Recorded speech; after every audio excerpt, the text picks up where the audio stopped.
কালকে তো আপনাদেরকে বলছি যে আমি পুরো বাসায় একা আছি, তো আমি আজকে মেহেদি দিছি। দেখেন আমার বোন আমাকে মেহেদি দিয়ে দিছে। তো রান্নাবান্না তো করতে হবে, তো রান্নাবান্না নাই, তো ফ্রিজটা খুলবো, দেখি যাদেরই তরকারি রান্না করা আছে আমি তাদের তরকারি আজকে মেরে দেবো।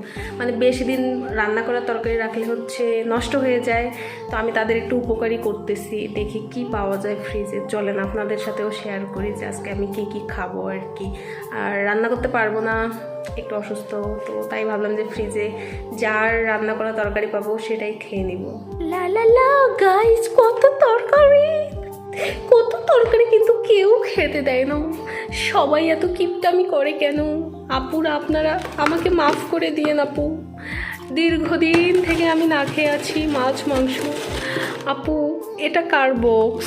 দেখি এটা কার বক্স? এটা নিশ্চয়ই হচ্ছে কোনো এক রূপসী গুণবতী আপুর বক্স। তো আমি দেখবো এই বক্সে কী আছে। আপু আপনি হচ্ছে ভিডিওটা দেখলে প্লিজ জানাবেন এটা কার বক্স।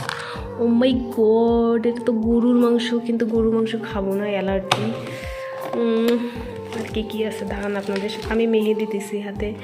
এটা কি? এটা কে যেন খিচুড়ি রান্না করে রাখে দিচ্ছে, পেঁয়াজ কাটে রাখে দিচ্ছে। এটা হচ্ছে আমাদের আদা বাটা, রসুন বাটা। এই যেগুলো আমাদের সব গরুর মাংস, মানে রান্না করা নেই, কিন্তু রান্না করতে পারবো না।